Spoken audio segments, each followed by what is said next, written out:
How do I switch from saving to spending? That's the question I get more than any other question, and I love it because it's not really a financial question, it's an identity question. After 30 or 40 years of being a saver, of telling yourself no that you could tell yourself yes in the future, well, you really just can't flip a switch to turn off your saver brain.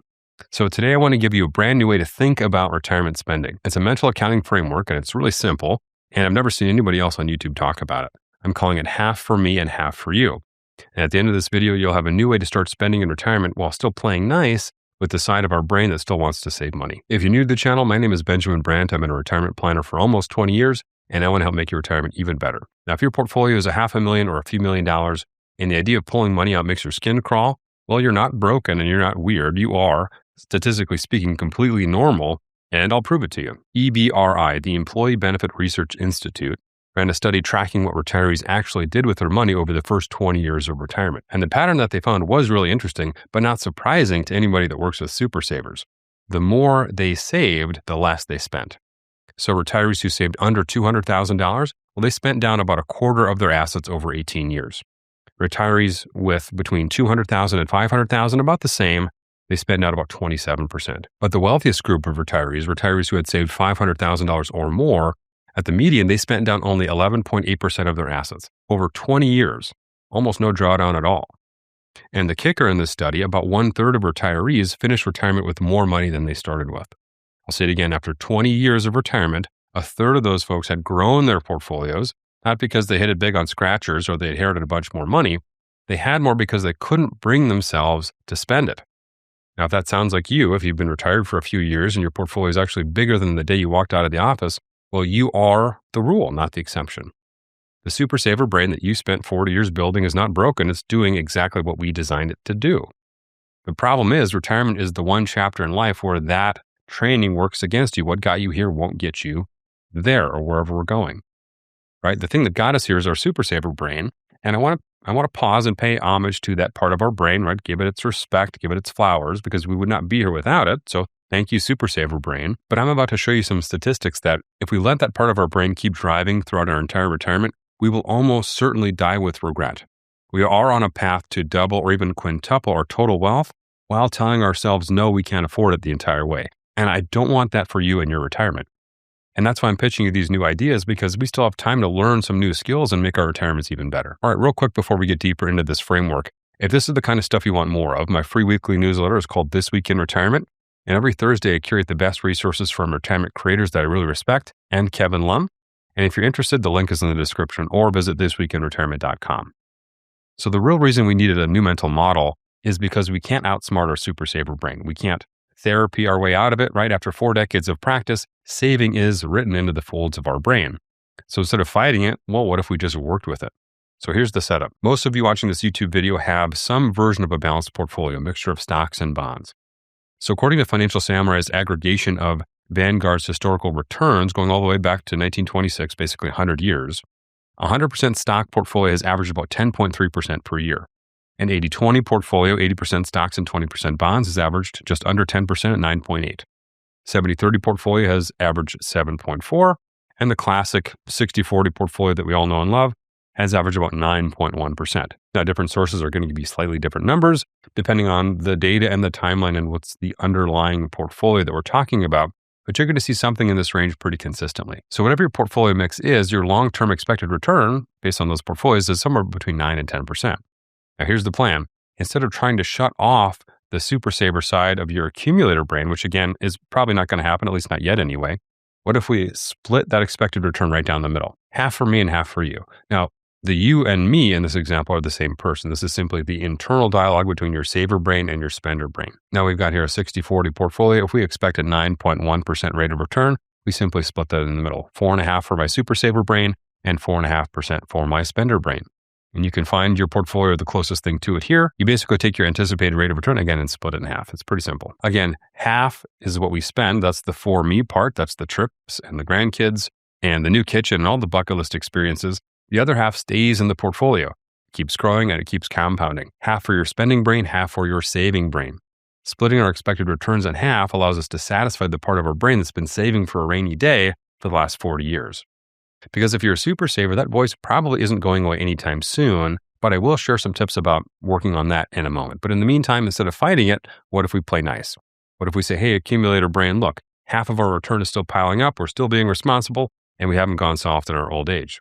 The other half, well, that's the permission, and you get to go enjoy that part.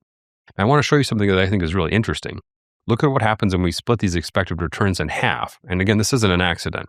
A 60-40 portfolio gives you a spending rate of about 4.5%, 4.7% on a 70-30, and 4.9% on an 80-20. Even an all-stock portfolio lands at about 5.1% of this saving and spending. Again, those numbers reflect about half of your expected return. What do you notice about those numbers? Every single one of those numbers lands right in the range of what the financial planning world typically considers a safe withdrawal rate. Bill Bangen's original 4% rule, you hear every financial planner talk about that. That has recently been revised to a bit closer to 5%. Michael Kitces' research shows that the historical average safe rate might be close to 6%. The Morningstar studies, the Vanguard studies, they all live in that kind of 4 to 5% neighborhood. And that's not a coincidence. That's the math telling you the same thing that this framework is telling you.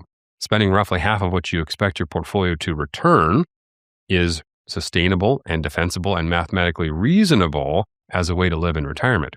And your saver brain is much better at accepting the logic of half for me and half for you versus accepting a withdrawal rate. In fact, just the name withdrawal rate is probably enough for the saving side of your brain to make their palms sweat. So that's what this new framework is to help with. So how do I know? Well, I am one of you. I'm a super saver too. I've spent 20 years becoming a super saver and 20 years having these conversations with fellow super savers as a financial advisor. So what's the potential payoff for changing how we think about spending in retirement? Well, if we bump your withdrawal rate from 4% to 5% on a $1 million portfolio while accounting for a 3% inflation rate for 30 years, spending like that, the difference between 4 and 5%, puts an additional $475,000 in your pocket over the course of your retirement. That's an extra $10,000 in year one, growing to an extra $23,500 in year 30 as inflation compounds. Almost $500,000 of additional lifestyle. Remember, our first example group only managed to spend about 12% of their portfolio in that first 20 years of retirement. $475,000 is what, 15 first-class trips to Europe, maybe 10 years at a really, really expensive country club. Maybe it's a second home or a family wedding. And on top of that, we put a down payment on a kid or a grandkid's house. Whatever it is, whatever you've dreamed up, it's yours. You've earned it. And if we continue to let the super saver side of our brain run the show, we're just going to leave these options on the table. So that's phase one. Spend half of our expected returns and save the other half. Half for me, half for you. But we're not done there. I'd like you to improve your spending skills over time. Because again, if I don't interfere, and I showed you the stats earlier, you're going to die significantly wealthier than you already are. And not in a good way, in a why did I work 2 more years kind of a way, or why are we still clipping coupons and buying dented cat food kind of a way. Now, I want to share some research from Michael Kitces. And if you don't know who Michael is, he's one of the most respected voices in retirement income planning. And in my opinion, he'd be on the Mount Rushmore of retirement planning. I think that guy spits out 2 5,000-word retirement articles before breakfast every day. And he went back and he looked at every 30-year, a rolling 30-year period in U.S. history going all the way back to the 1870s. And he asked a simple question. If a retiree had started with a 60-40 portfolio and followed the 4% rule for 30 years, right, adjusting every year for inflation, what would you have ended up with? Well, 96% of the time, retirees finish with their full original portfolio still intact after 30 years of withdrawals. Over 2/3 of the time, they finish with more than double what they started with. Half the time, they finish with nearly triple their starting balance. In fact, the median ending portfolio was 2.8 times the starting principal. And if you had a little bit of luck, 1 in 6 retirees finish with more than 5 times their starting wealth. So I'll run the math for you. If you retire with a $1 million portfolio and follow the 4% rule, the median outcome is that you die with $2.8 million after 30 years of inflation-adjusted spending. If you retire with $2 million, that median outcome is dying with $5.6 million. I want you to honor the deal that you set with your younger self. And the deal probably sounded something like this. I'm going to skip some of the stuff now, right? I'm going to drive the older car. I'm going to brown bag the lunches. And I'm going to try to max out my 401k while all my friends are buying boats. And someday I'm going to have a really awesome retirement. Your younger self saved up all this money for you. I want you to spend it. It's like we always say, if you don't fly first class, your kids will.